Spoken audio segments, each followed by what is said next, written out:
This is Inspirational Women, a weekly series shining the spotlight on female trailblazers making a true difference in our community. Once again, here is Kate Daniels. Dr. Alicia Lamberghini-West is a licensed clinical psychologist with 25 years' experience in psychiatric rehabilitation and private practice with a strong focus on women's issues. Along with her daughter, Pilar Carlin Triplett, a life and health coach, they've written the book Tipsy, a woman's self-guided method for managing alcohol. We have Dr. Lamberghini-West joining us this morning. Good morning, Alicia. I really appreciate that we have this time to discuss your work. Thank you for the invitation, Kate. I really appreciate the opportunity because our purpose is to help women in a problem that is becoming serious. Yes, it really is amazing that we've escalated. It seems to have happened so quickly, but really because you've done the research and have worked with this, you perhaps have seen more of an escalation over a longer period of time than I'm just thinking of how this is coming to my awareness. Yes, of course. In the last, say, 15 years or 10 years, they were a tremendous escalation. And then we have another with the pandemic. Oh, yes. Because 15 years ago or 10 years ago, more and more alcohol started being part of daily routines and incorporated at almost all the meetings or gatherings that women have, between them or the social things. So alcohol became for women something expected, something that can be there. If there are not alcohol, the thing could be boring or something. So anyway, there is a cultural thing. And then there is a personal thing. We as women, we are exposed to a lot of pressures. Then we internalize those pressures, and our days are really difficult sometimes. Mm-hmm. Juggling home obligation with professional or work obligations and kids and husband, partners. There are a lot of things, pressuring us. But then we internalize those pressures and we become pressuring ourselves by ourselves. This is the topic of my second book, that is Your Life, Your Way, Become Aware of Social Pressures Limiting Women. More pressures women have, more they drink by themselves, Kate, or with friends, sharing, the situation and finding justification of rational. Let me give an example. The friends can say, you did the best you could, they don't understand you are good enough, you need a drink, you deserve a drink, have a drink, these kind of messages.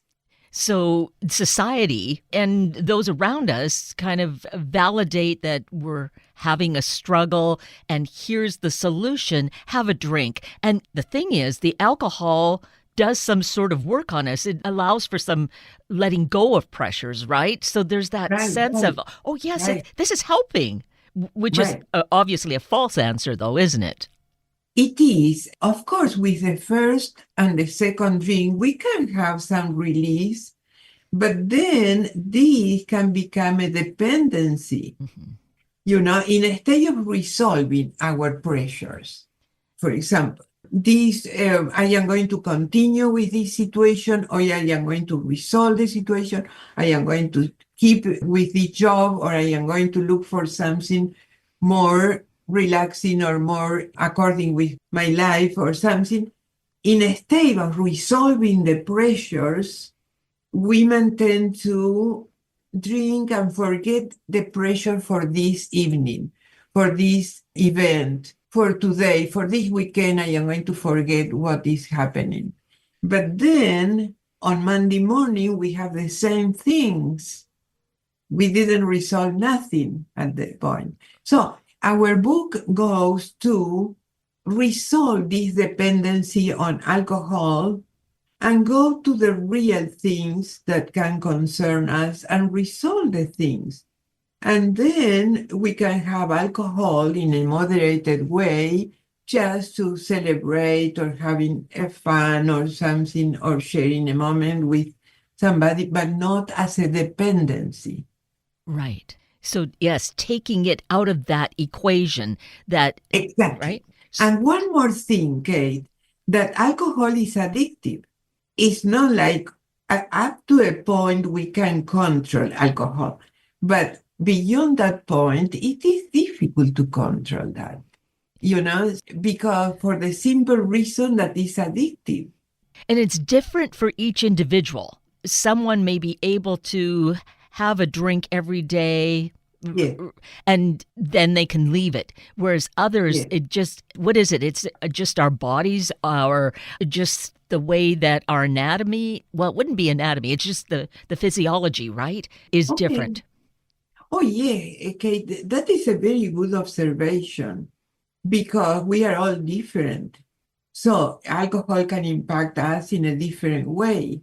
And we have to concentrate in the way that affect us when a little indulgence that we may deserve goes to a dependency that is negative for our present, for our future, for all the things that we have in life, like relationship, job, our body, our weight, our appearance, our everything is linked with alcohol at certain point.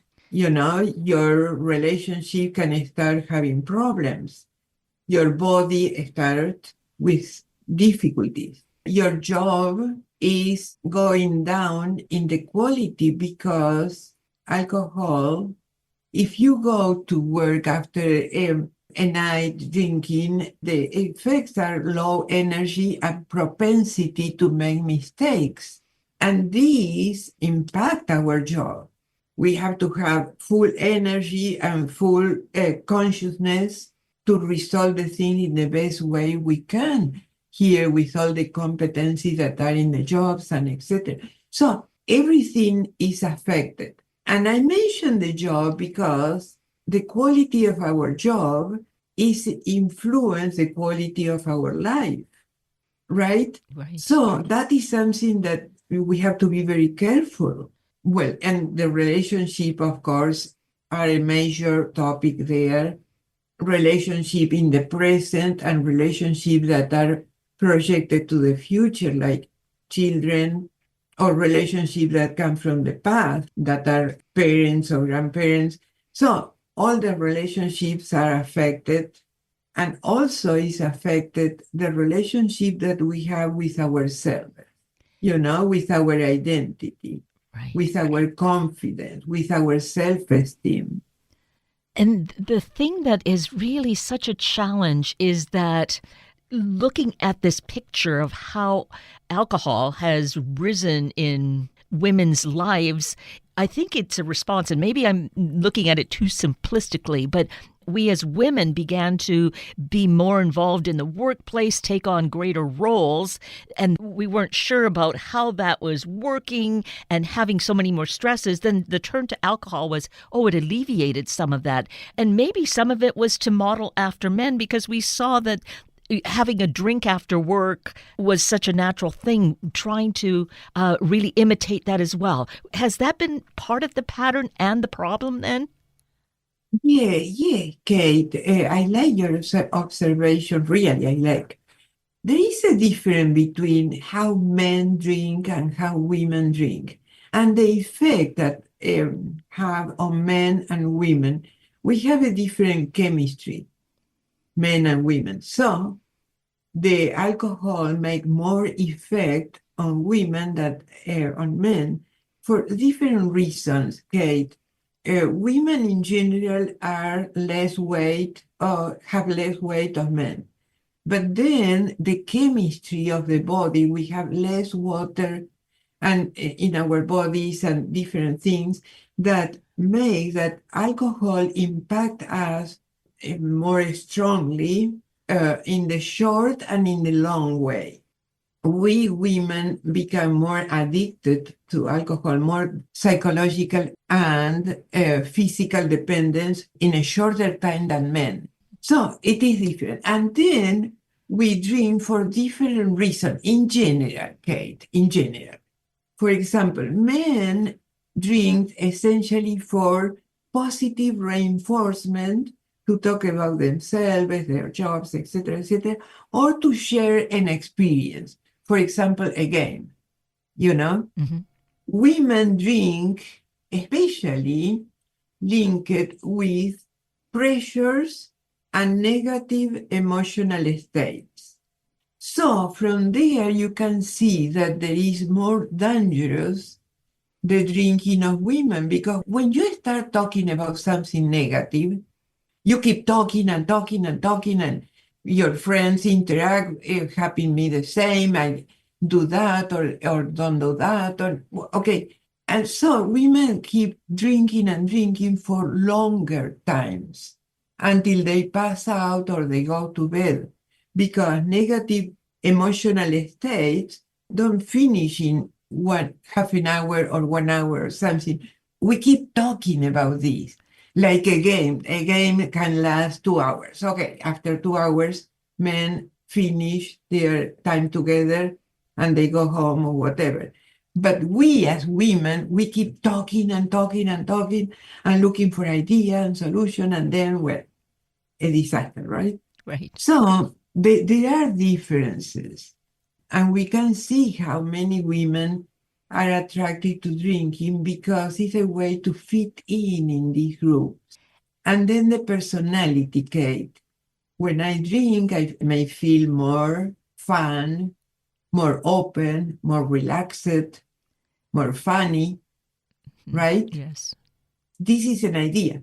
But these two things are also important for women, because if you don't fit in with these groups, you are an outsider. They don't trust you, so, and there is a tremendous peer pressure there. And so we're talking about really adult women. We're talking about in our careers in the workplace. But I'm aware that as this has been happening, there's a greater incidence at I think even in high schools, but certainly at the university college level, of young women really relying or getting into alcohol to a greater degree than used to be the case in the past. Oh, yeah, absolutely. Yeah. And more serious is a problem. Talking about college, Kate, it is larger the number of young ladies that drink or drink in excess than boys. Yes, it is the binge in drinking starting at 18 years old goes to 18%. These are statistics that are questionable because there is one thing, Kate, that is very important. Since women look for help in almost any physical or psychological problem they have, but it is very rare that they look for help related with drinking. Our doctor, Dr. Triplett, that he is a contributor in our book, say that in 21 years of experience, not once he has a consultation with a woman about excessive binge drinking or something, some problem related with drinking. And then we have that women, most of the women, or a large number of women, don't tell the truth about what they really drink. Mm. Some doctors say that when they say 2 is 4, or when they say 3 is 6. They say that. This is not something that is in studies or something. It's their estimation in private practice. Mm-hmm. And I could see that in my private practice as a psychologist. When we start talking, yes, I have 1 or 2 drinks. And then when we go more deep in the conversation, there are 4, 5, sometimes 6. Some we don't know really, we don't have any study that seriously say how many drinks women have. So that is a big problem. So in female college students, there is that they start drinking and drinking and drinking, and then you can see the problems in the colleges. It is more with young ladies than with boys, young men. So it's beginning earlier now, and the younger brain is much more susceptible to addiction, isn't it? Oh yeah, Yeah. absolutely. This is a major reason. Thank you for bringing that up, Kate, because this is major. And children start drinking before 18 years old. So parents have to be alert to this and have to have talks and have to have elements to discuss with the children or go somewhere when they can get information and be aware of this problem. Right. So we realize there really is this very serious problem, and it seriously is affecting women of all ages. I dare say that some of the young women are maybe simply imitating what they see as they've grown up with what their mothers are doing, modeling for them. So there's that exists. So that's where I feel like you, with your collaborators, writing this book, Tipsy, a woman's self-guided method for managing alcohol. If it then starts then with those in those mothering roles, they're changing their life so that it can impact the children and the teenagers in their lives. Exactly, right? Exactly. This is, if your mother do something, that is right. What is the problem to do the same thing that my mother is doing, Kate? Right. So we have to differentiate what is alcohol use in a moderated and positive way to that other part of alcohol when it is justify the binge drinking or passing out or whatever. I have an experience, Kay, that I can share with you and with your audience. One time I was in a wedding in a resort, and I was going to sleep in that resort.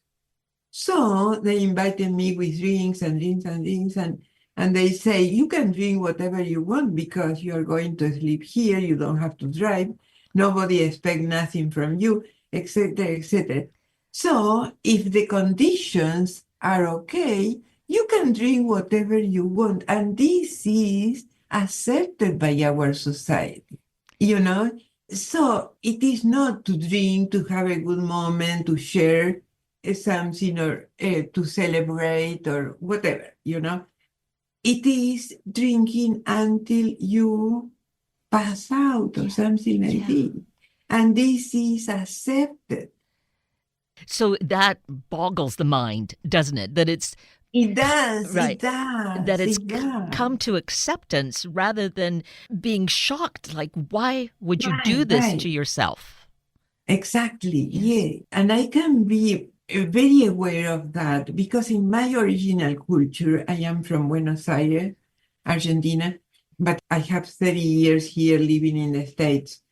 There, at that time, the drinking was different. You have to know how to drink. You have to drink, because if you didn't drink, it was not good. But you have to know how to drink because the over drinking was a shame. It was a sign of weakness, something not positive.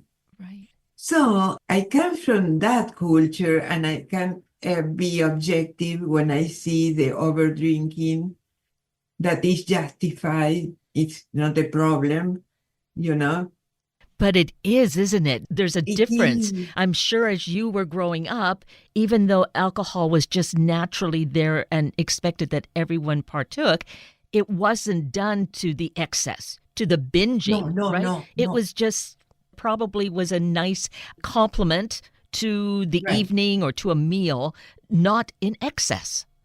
Exactly. Yeah. Just a compliment And then the excess was something negative, something that a sign of weakness that you cannot control yourself or something like this. Well, so we see that in other cultures. Now, most of the countries or the regions have this kind of the excess drinking. There are some little communities or special communities, especially rural or religious or conservative communities that are more moderated. But the mainstream is very much in there. So what we want to do with the book is to make a consciousness to women that they still can stop that downhill thing. Still they have the power to control that, because after a point it's not possible to control that. Right. So for that, we want that women take a step for thinking critically about their drinking, about their relationship with alcohol, going through the stages of grief that we took from Elizabeth Kubler-Ross.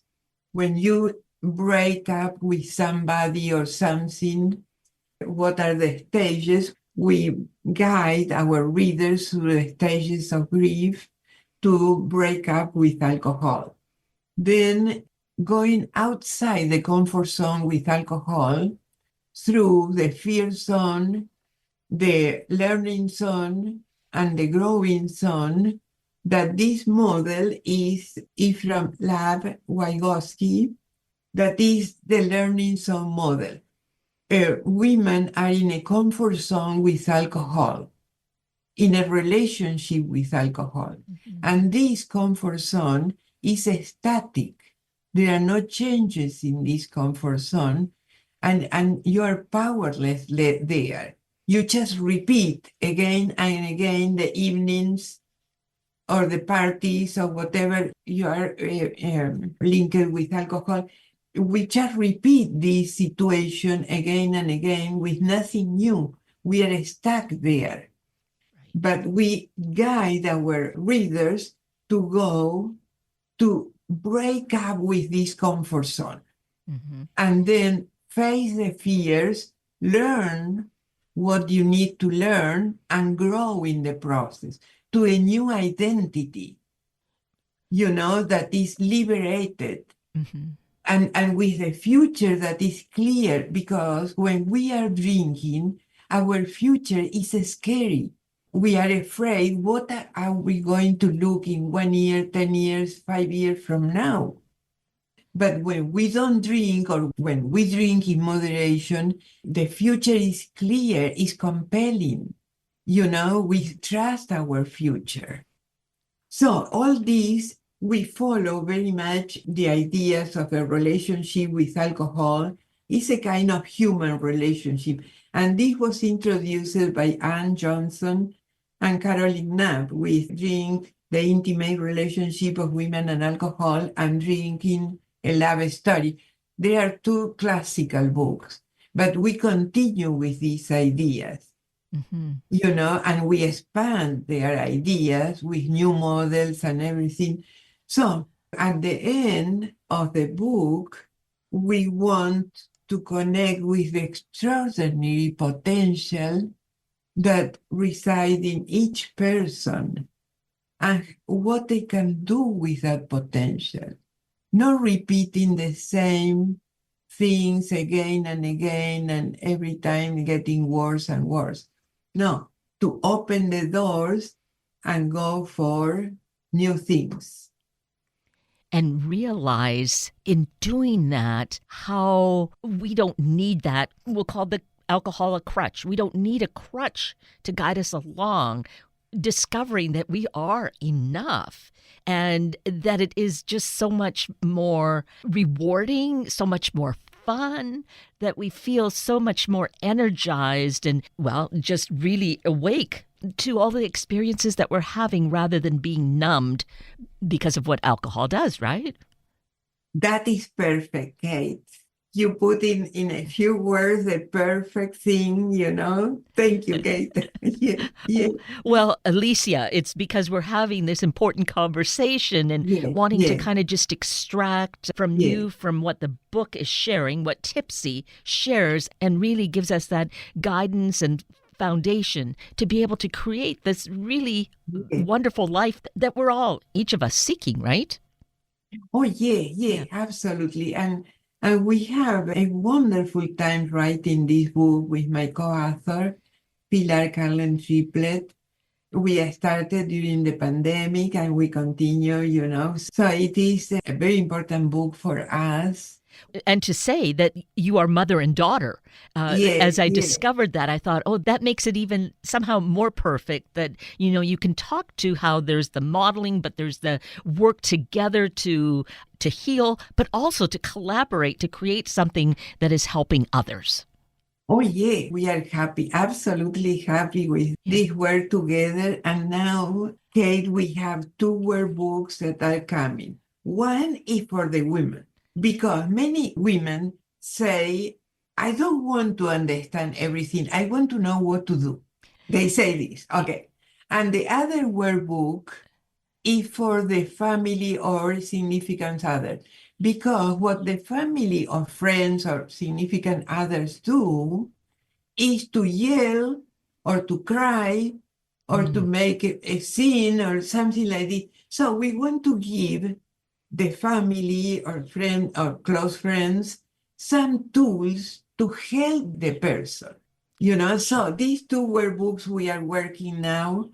So Perfect. when they are ready, I am going to contact you, Kate. Yes, So I am definitely. going to send to you. Okay. I look forward to it, and then we'll have another conversation because that'll Okay. be, Okay. you know, the next level to bring this more into the circle and doing the work. So the book is, of course, available now. Tipsy, we can find Yeah. at any of our favorite book sources, correct?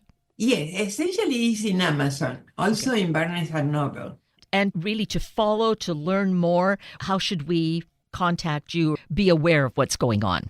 Oh, yeah, you can go to our webpage, tipsywoman.com. There are blogs, posts, all kind of things, our information, how to contact us, how to email us for questions or whatever. So we work it a lot with the webpage. So there is all the information. And if there is something that is not there, email to us. We will be happy to respond. Wonderful. And that Yes. just shows the level of your commitment to wanting to really make a difference, to help women to really find their true selves minus the alcohol. Exactly, Yeah. exactly. This is our mission. It's our purpose, our mission. Well, Yeah. I do appreciate that this is your mission and the fact that we've been able to talk about some of it this morning and know that more is coming. So I look forward to another conversation and we can all be working together to really create better health and more awareness, awakeness, and joy in our lives. Yeah, and thanks to you, Kate, that you are in this mission also, helping people and giving good information that they can take. Thank you for doing all this. This is extremely important. I agree. It is important to bring Yeah, information and awareness. yeah. So, and I have the opportunity, and then there are people like yourselves that have that critical information. So, again, I'm so grateful to you, and I thank you for the book and for your time today. Thank you for the invitation, Kate. Thank you for being here this morning to meet these amazing women and hearing about their work, which, as I noted at the outset, I hope brings hope in whatever form is needed for us for our life. Please check this station's website for the podcasts for more information about these guests, and please share the stories with your family and friends. I'm Kate Daniels. If you'd like to connect with me, simply send me an email, katedaniels@hubbardradio.com. Now, my hope is that you have a wonderful launch to this month of June. Thank you for listening to Inspirational Women. Tune in every Sunday morning at this time to hear about those truly empowering the Northwest community, all for the greater good. Sunday Morning Magazine and Inspirational Women are a public service of Hubbard Radio Seattle.